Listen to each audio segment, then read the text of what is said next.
So how does a camping trip in California among friends morph into an eclectic 3-day music festival in Vermont, attracting a few thousand people?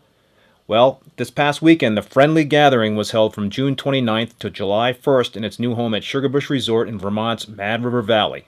During the prep before the event began, I caught up with the founders, Jack Matrani and Danny Davis, who explained the history and evolution of the festival. 2010, we had a crew of professional snowboarders called the Friends Crew. We were all going for the Olympics. Danny here and another one of our friends suffered traumatic injuries, and so it was a very dramatic year. At the end of the year, we wanted to create something to bring our friends together, reset, and get back on the right track. So we started the Friendly Gathering. It was a camping trip. And then with all the people we brought together, we said, let's do this again. Let's bring in some music. And then from there on out, it just kept growing, just so organically and authentically. And at the time, we were all in California. You know, we were both living out there. A lot of our friends were living out there, and California is where we started it, in Mammoth Lakes. Actually in Crowley Lake, which is right outside Mammoth. And it was really a camping, just yeehaw with our friends. We had an iPod and a speaker, which was like a huge deal for us. We rented a speaker like this big, and we're like, what, this is crazy. And then the next year, Jack got a Led Zeppelin cover band from LA to drive up and come do like we had a full stage. I wasn't quite in the mix, in the mix of like doing the festival at that point. I was more just like, I'll be there, and Jack and another lady who was helping us at the time really went like, okay, let's try and do a little bit of a music festival. Let's have a couple bands.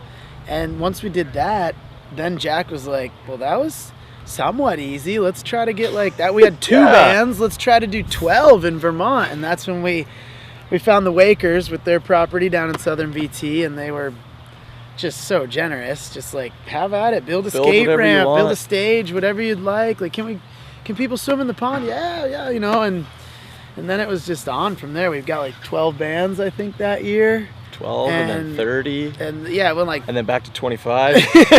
Yeah, it was just this. You got to be careful not to book too much music, because it just, it's hard to see everybody. Yeah. One thing that is different about this festival versus others is that it is a more intimate experience versus larger music festivals.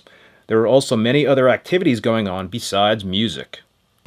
Well, we went to Coachella way back in the day, and there were so many people, and it's a great time. But I think really the difference between this one is it's more intimate, and with less people, it's just a more controllable environment. You don't have to wait in huge lines. You can actually get to the front row and see the bands perform, and you're not losing your friends throughout the week. You can go get food quick. The bathroom lines aren't crazy, so it's just more of an intimate experience. Yeah, that's kind of how we designed it.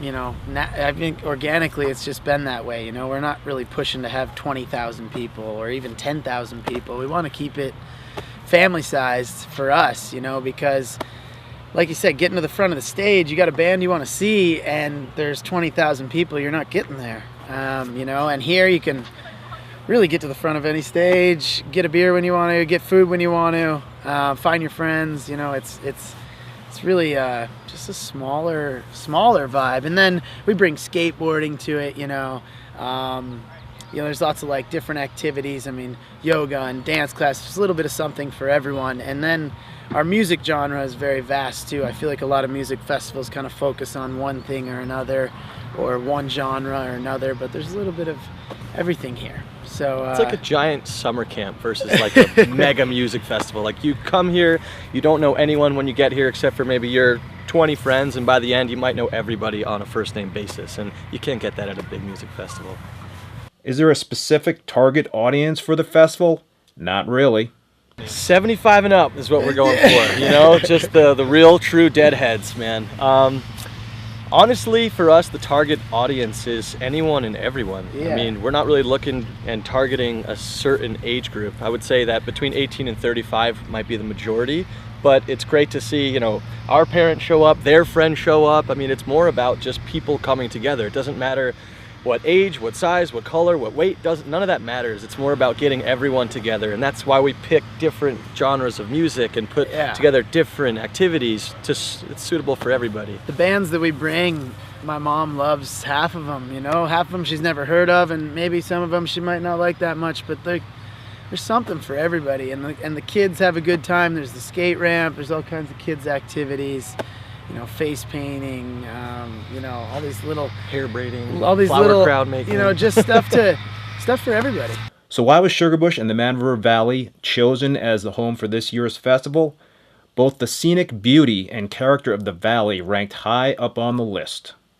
I mean, the view is insane. Where we were before was a great place. We had a great piece of property. The landowner was a good friend of ours, and it was tough to leave, but when you have this view, it's just insane, and you have beautiful view from pretty much everywhere on Sugarbush. There's not really many places where you can't have a nice vista to look out at. Yeah, and I feel like Danny and I explored everywhere in Vermont. It had to stay in Vermont, but when we pulled into the valley, there was just I felt like you kind of sunk into this beautiful valley of creatives and nice restaurants. And then we saw this video about the valley, and it was just wow, this is what we strive to accomplish here on a weekend, is what the valley's doing for a full year. The statues and the artwork and the people that you meet are friendly, so it's essentially, I felt like a perfect fit. And like you said, the view and the people have just been so welcoming. And we had a town meeting and we had to present, and everyone was on board with it. That felt so good. So we're excited to be a part of the neighborhood now. Yeah. The Vermont music scene is a unique one, and the festival has helped to raise awareness about it both inside and outside of the state. And then musically, coming here, there's, Fish has a big history here, and a lot of the jam bands. We got Twiddle plays here. Twiddle's from here. They were kind of our first band that really was a part of our festival and made it, I feel. And that was a really big tie for us. We became really good friends with the Twiddle boys, and since I moved to Burlington, I've really been able to see firsthand the music scene in Vermont. I mean, it's unbelievable how many talented musicians are in Burlington that a lot of people don't know of. So we're lucky that we have the platform to go to the bar one night, see a band, and be like, these guys have to play at Frendly Gathering. And then the people that come from all over the world, they come here, they see them, and then boom, they have a new favorite band. So it's work together to we give them the platform, they do what they do, and then they become popular. And that's what happened with Twiddle. We just gave them the platform to show what they did, and without them, we wouldn't be successful. Without us, they wouldn't be successful. And it's great because the music scene in Vermont is a special one. And growing, for sure, you can tell, And what about the people who attended? It did rain a lot, but it was obvious that the rain did not dampen the spirits of festival goers, some of whom come back year after year. It's been really wet, but everybody seems so excited to be here that it just makes everything so much better. You don't really focus on being wet and cold, you just focus on the music and the really awesome environment. I feel like I have to come back every year. It's so unique. I go to a lot of music festivals, but this is so heartfelt. It started out very small the first time I came, and no matter how many more people come every year, that heart stays together. Overall, the 20-plus bands and activities provided a big dose of friendship, true to the mission laid out by Jack and Danny.